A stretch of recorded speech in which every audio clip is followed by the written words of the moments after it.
জোর করে দখল করে যদি কেউ মনে করে যে আমি কি রেজিগনেশন দিতে হবে, নো, নট দ্যাট। আপনি নির্লজ্জ মমতা বন্দ্যোপাধ্যায়, আপনি এতটাই নির্লজ্জ যে তার সীমানা আপনি ছাড়িয়ে দিয়ে গেছেন। আপনি পদত্যাগ করুন। আপনি যদি পদত্যাগ না করেন তাহলে 7 তারিখের পর্যন্ত বিধানসভার মেয়াদ আছে। 7 তারিখের পরে আপনি পদত্যাগ না করলেও অটোমেটিক্যালি আপনার ওই পদ খারিজ হয়ে যাবে। আপনি পদে থাকলেও কি না থাকলেও কি কি নিজে শুধরে যান মমতা বন্দ্যোপাধ্যায়, নিজে শুধরে যান। আপনি পদত্যাগ করুন। আপনি পদত্যাগ করুন। আপনি যদি পদত্যাগ না করেন তাহলে 14 তলায় নবান্ন থেকে কিন্তু এই আমজনতা তারা কিন্তু আপনাকে টেনে বার করবে। সেটা কিন্তু ভালো হবে না, সেটা একেবারেই ভালো হবে না। 7 তারিখ অনেক দূর। সাধু আপনি সাবধান। আপনি মানুষের রায় নিয়ে ছিনিমিনি করবেন না। যে ইলেকশন, স্টেট ইলেকশন কমিশন 100 মানুষের মৃত্যুর বিনিময়ে পঞ্চায়েত নির্বাচন করেছিল, মানুষ ভোট দিতে পারেনি। 1.5 কোটি লোক পঞ্চায়েত নির্বাচনে ভোট দিতে পারেনি। 1.5 কোটি লোকের ভোটের অধিকার নিয়ে আপনি একবারও বলেছিলেন সেদিন? আপনি কি একবারও মমতা বন্দ্যোপাধ্যায় বলেছিলেন যে 1.5 কোটি মানুষ ভোট দিতে পারছে না? 1.5 কোটি মানুষ এর ভোটের অধিকার হরণ করে আপনি পঞ্চায়েত নির্বাচনে বিনা প্রতিদ্বন্দ্বিতায় জিতেছিলেন। সেদিন গণতন্ত্র আপনার কোথায় ছিল? আজকে মানুষ যখন লাইনে দাঁড়িয়ে 93% মানুষ, পশ্চিমবাংলার নির্বাচন ইতিহাসের বিরলতম ঘটনা, ভারতবর্ষের নির্বাচনের ইতিহাসে বিরলতম ঘটনা, সাধারণ মানুষ 93% অংশ নিয়েছে। সেই 93% মানুষের রায়কে আপনি সম্মান না জানিয়ে আপনি হার স্বীকার করছেন না। আপনি একটা স্বৈরাচারী শাসক। মমতা বন্দ্যোপাধ্যায় কার্যত হেরে গেছেন, মমতা বন্দ্যোপাধ্যায় পদত্যাগ করছেন না, এই প্রশ্ন আমরা প্রথম বঙ্গ টিভিতে তুলেছি, আপনারা দেখেছেন। কিন্তু মমতা বন্দ্যোপাধ্যায় সরাসরি তারপরেই দেখতে পেলাম প্রেস কনফারেন্স করলেন কালীঘাট থেকে, তিনি জানিয়ে দিলেন আমি পদত্যাগ করব না, কারণ আমি হারিনি। এই যে মমতা বন্দ্যোপাধ্যায়ের এই অভাবনীয় কার্যত পদক্ষেপ, কিভাবে দেখছেন? আমার সঙ্গে রয়েছেন রাজনৈতিক বিশ্লেষক বিশ্বনাথ চক্রবর্তী। স্যার, ভোটের দিনেও দেখেছি মমতা বন্দ্যোপাধ্যায় বলেছেন চেয়ারটা এখনো আমার আছে, ওই চেয়ারে আমি বসে আছি, চেয়ারটা মাথায় রাখবেন। চেয়ারের কথা বারবার তিনি বলেছেন। সেই মমতা বন্দ্যোপাধ্যায় এখনো পর্যন্ত তিনি বললেন যে আমি কিন্তু হারিনি, আমি পদত্যাগ করব না। মমতা বন্দ্যোপাধ্যায়ের নির্লজ্জ অবস্থানের চূড়ান্ত রূপ এটা। একজন রাজনীতিবিদ যিনি 3বারের মুখ্যমন্ত্রী, তিনি জনগণের রায় মেনে নিতে পারছেন না, তিনি নানা অ্যালিবাই তৈরি করছেন। নির্লজ্জতার একটা সীমা আছে। মমতা বন্দ্যোপাধ্যায়ের এই নির্লজ্জতার সীমা, তিনি কিন্তু সমস্ত সীমা ছাড়িয়ে গেছেন। তার কোনো লাজ নেই, তার মানে সামান্যতম শিষ্টাচার নেই। যে রাজনীতিটা উনি করছেন সেই রাজনীতিটাকে ধিক্কার জানাই। মানুষের পপুলার ম্যান্ডেট তিনি গ্রহণ করতে পারছেন না। কোচবিহার থেকে কাকদ্বীপ সর্বত্র তিনি পরাজিত হয়েছেন, নিজে পরাজিত হয়েছেন ভবানীপুরে 15,000 ভোটে শুভেন্দু অধিকারীর কাছে। তারপরেও কোন অধিকারী উনি বলেন যে আমি হারিনি? আপনি তো গণতন্ত্রের পক্ষে লজ্জাজনক, কলঙ্ক। আপনি মমতা বন্দ্যোপাধ্যায়, আপনি গণতন্ত্রের কলঙ্ক। একটা নির্বাচন হয়েছে, প্রত্যেকটা লোক ভোট দিয়েছে, আবাল বৃদ্ধ বনিতা ভোট দিয়েছেন, ঘন্টার পর ঘন্টা লাইন দাঁড়িয়ে। সেই মানুষগুলোর মতামতকে আপনি উপেক্ষা করছেন। আপনি বলছেন যে আমি হারিনি। নির্লজ্জতার একটা মাত্রা আছে। আপনি মানুষের সাথে প্রতারণা করছেন। মানুষ লাইনে দাঁড়িয়ে আপনাকে হারাতে চেয়েছে, কারণ আপনি পশ্চিমবাংলাটাকে ছাড়খাড় করেছেন। পশ্চিমবাংলায় সাধারণ মানুষের জীবন জীবিকা তছনছ করে দিয়েছেন। আপনি মানে আইনের শাসনের পরিবর্তে শাসকের আইন, আপনার আইন তৈরি করেছেন। আপনি তোষামোদকারী তৈরি করেছেন পশ্চিমবাংলায়। শিল্পী সাহিত্যিক সবাইকে নিয়ে একটা তোষামোদের সভা তৈরি করেছেন। আজকে মানুষ যখন আপনার পাহাড় প্রমাণ দুর্নীতির বিরুদ্ধে রায় দিল, আপনার স্বজন পোষণের বিরুদ্ধে রায় দিল, আপনার দুর্বৃত্তায়ন, রাজনীতিতে দুর্বৃত্তায়ন আপনি করেছেন তার বিরুদ্ধে রায় দিল, মানুষ 93% মানুষের রায়কে আপনি পদদলিত করতে চাইছেন। বলছেন যে আমি পদত্যাগ করব না, আমার দল হারেনি। হয় আপনি মানে একেবারে বদ্ধ পাগল, আর না হলে আপনি শয়তান, দুটোর একটা। হয় বদ্ধ পাগল নাহলে শয়তান, না হলে আপনি গণতান্ত্রিক ব্যবস্থায় একজন মুখ্যমন্ত্রী মানে পরাজিত হয়ে, পূর্ণাঙ্গভাবে পরাজিত হয়েছেন, তারপরেও আপনি পদত্যাগ করছেন না। আপনি আপনি পদত্যাগ করছেন না, আপনি মানুষের রায়কে নিয়ে ছিনিমিনি খেলছেন। আপনি আপনার রাজনৈতিক মানে কেরিয়ারে সবসময় আপনি ক্ষমতার বৃত্তের মধ্যে থেকেছেন। জল যেমন মাছ ছাড়া থাকে না, তেমনি ক্ষমতা ছাড়া মমতা থাকে না। নাকি আমার তো দুটো সম্ভাবনার কথা মনে হচ্ছে, যে শুভেন্দু অধিকারীকে দুটো কনস্টিটুয়েন্সির মধ্যে, নন্দীগ্রাম এবং ভবানীপুরের মধ্যে, দুটোর মধ্যে একটা বাঁচতে হবে। অবভিয়াসলি শুভেন্দু মেদিনীপুরের ছেলে, নন্দীগ্রামকেই বাঁচবে। ফলে ভবানীপুরের পুনর্নির্বাচনে জমি তৈরি করবার জন্য এই কথা বলছেন না তো। ভবানীপুরের যে বাই ইলেকশন হবে, সেই বাই ইলেকশনে যাতে আপনি প্রার্থী হয়ে প্রচার করতে পারেন যে আমার ভোট তো লুট হয়ে গেছিল, তাই আমি সেই সময় জিতিনি, তাই আপনারা এখন ভোট দিন আমাকে।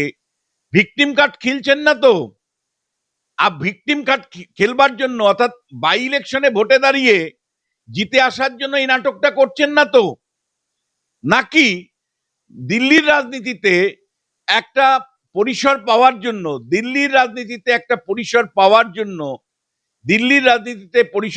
জন্য, আজকে আপনি রাহুল গান্ধীর হাত পা ধরছেন। আজকে আপনি ইন্ডিয়া জোট, যে ইন্ডিয়া জোটকে আপনি ইন্ডি জোটকে পিন্ডি চটকে দিয়েছিলেন, আপনি কোথাও গোয়ায় গিয়ে, কোথাও আসামে গিয়ে, কোথাও মেঘালয়ে গিয়ে আপনি ইন্ডি জোটের পরাজয় নিশ্চিত করেছিলেন। বিজেপির মানে কংগ্রেসের ভোট কেটে আপনি বিজেপির জয় নিশ্চিত করেছিলেন। তখন আপনার রাহুল গান্ধীর কথা মনে পড়েনি। যেই না হেরে গেছেন, সেই রাহুল গান্ধী শরণাপন্ন হয়েছেন, হাতে পায়ে ধরছেন। কংগ্রেসকে একসময় ভেঙেছিলেন উনি। কংগ্রেসকে ভেঙে আজকে পরাজয়ের পরে রাহুল গান্ধীর সাথে বারবার যোগ করছেন। ফলে ন্যাশনাল লেভেলের পলিটিক্সে ভেসে থাকার জন্য আপনি এই নাটকটা করছেন না তো। জাতীয় স্তরের রাজনীতিতে ভেসে থাকবার জন্য আপনি নাটক করছেন না তো, যে আমি হারিনি, মোদী অমিত শাহ আমাকে হারিয়ে দিয়েছে। যেমন খেলার মধ্যে বাচ্চারা যখন খেলে, তখন হেরে যে যায়, সে মানে খেলাটা ভন্ডুল করে চলে যায়। ঠিক তেমনি ভাবে আপনি ক্লিয়ার কাট পরাজিত হয়েছেন। আপনি 16টা তফসিলি উপজাতি মানে ট্রাইবাল 16টা আসন আছে, 16টাতেই হেরেছেন। উত্তরবঙ্গের আদিবাসী এলাকা থেকে দক্ষিণ মানে ঝাড়গ্রামের আদিবাসী এলাকা 16টাতেই হেরেছেন। আপনি শহরাঞ্চলের যে বিধানসভা কেন্দ্রগুলো আছে সবগুলোতেই কার্যত হেরেছেন। আপনি তফসিলি জাতির যে 68টা আসন আছে, তার মধ্যে আপনি মাত্র 16টা আসনে জিতেছেন, বাকি সব আসনে বিজেপি জিতেছে।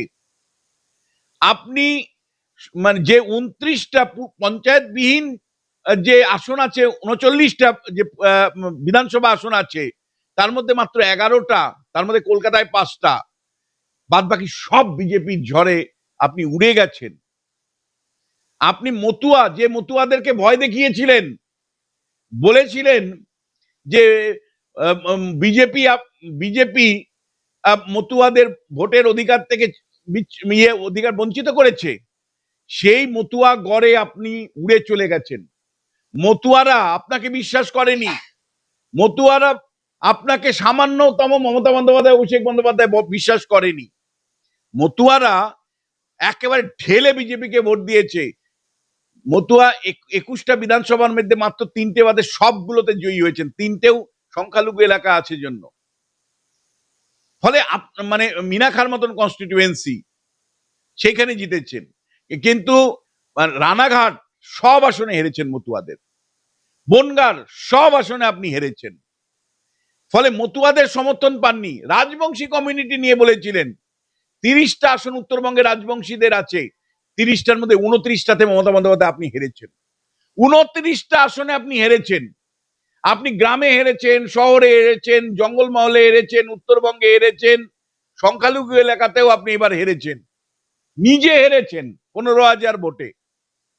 তারপরে আপনি বলছেন মানুষের রায়কে আপনি অস্বীকার করছেন, বলছেন আমি হারিনি, আমি পদত্যাগ করব না, আমি রাজভবনে গিয়ে পদত্যাগ পত্র দেব না।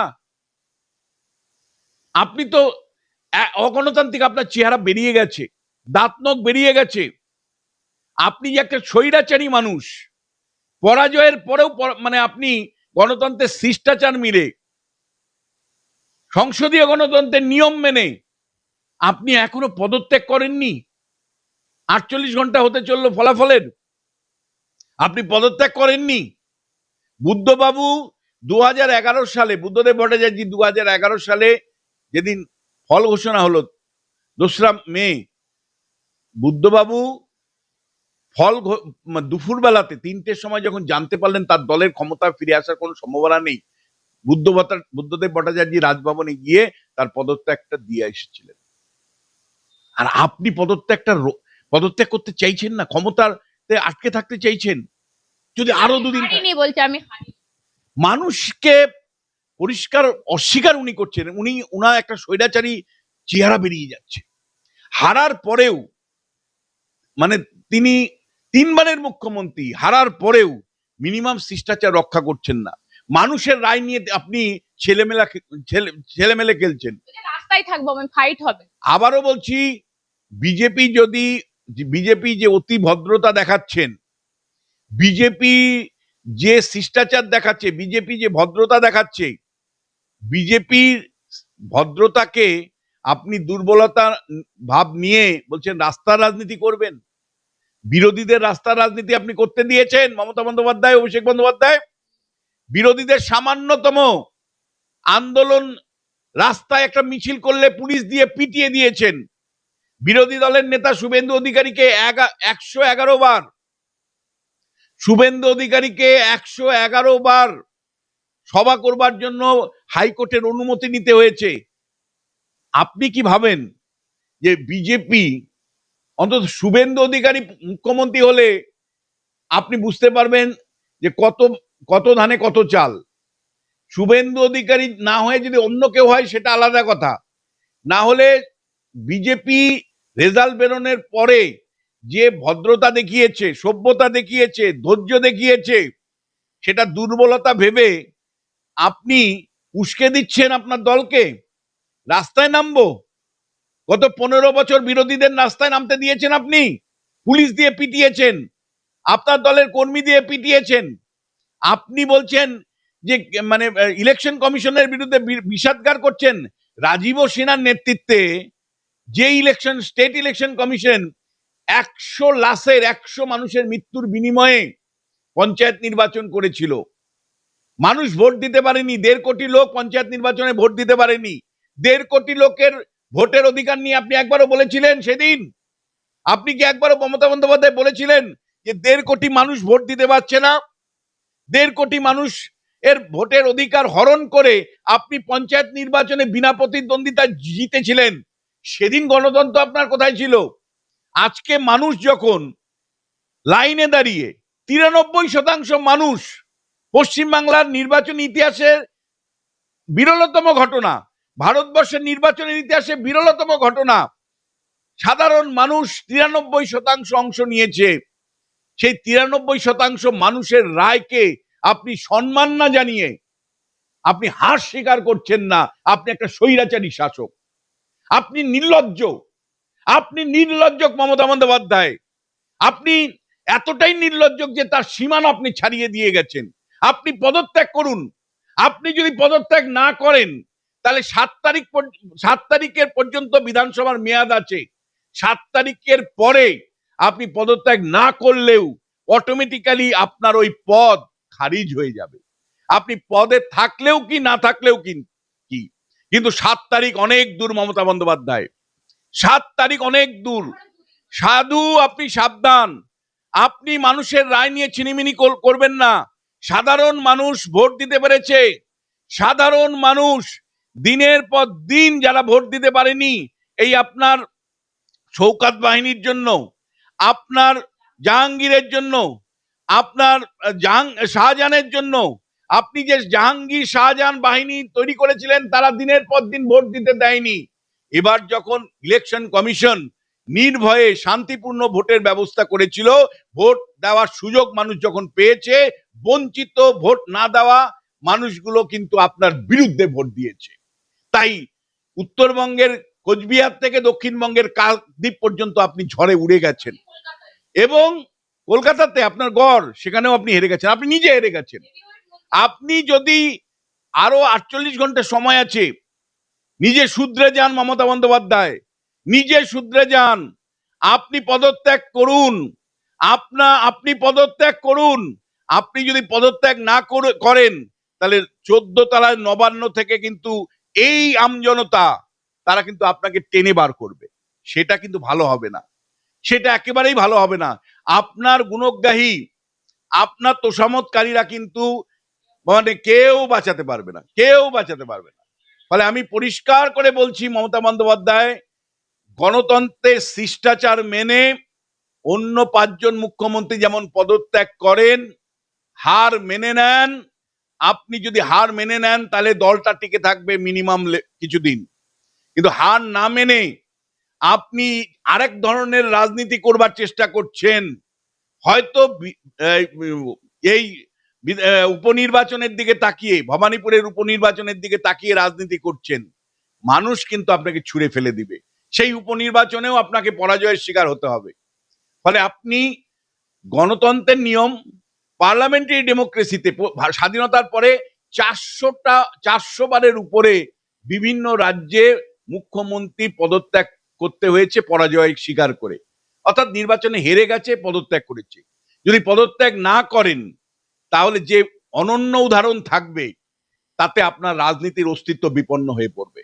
মানুষ আপনাকে ঘৃণা করবে, আপনাকে ঘৃণা করবে মমতা বন্দ্যোপাধ্যায়, যে আপনি সাধারণ মানুষের রায় মেনে নিতে পারেন না। 3 বারের মুখ্যমন্ত্রী হয়ে এতদিন ক্ষমতার অলিন্দে থেকেও আপনি মানুষের রায় মেনে নিতে পারছেন না, মেনে নিতে চাইছেন না। এইটা এক ধরনের স্বৈরাচারিতা, নির্লজ্জতার একটা চরম সীমানা। ফলে আপনাকে কিন্তু 48 ঘন্টার মধ্যে টেনে কিন্তু পদত্যাগ করাতে পারে, খুব সাবধান। ফলে যদি নাও করেন, 7 তারিখের পর আপনার আর ওই পদে থাকার কোনো সুযোগ নেই, কারণ 7 তারিখ পর্যন্তই পশ্চিমবাংলা বিধানসভার মেয়াদ। 7 তারিখের পরে, 7 তারিখ হয়ে গেলে আপনি অটোমেটিক্যালি ওই পদ থেকে পদচ্যুত। ফলে যে রাজনীতি আপনি করছেন সেই রাজনীতি থেকে দূরে সরুন। আপনি সাধারণ মানুষ যারা লাইনে দাঁড়িয়ে ভোট দিয়ে আপনার দলকে অপসারণ করেছে, বিজেপিকে জয়ী করেছে, সেটা মান্যতা দিন।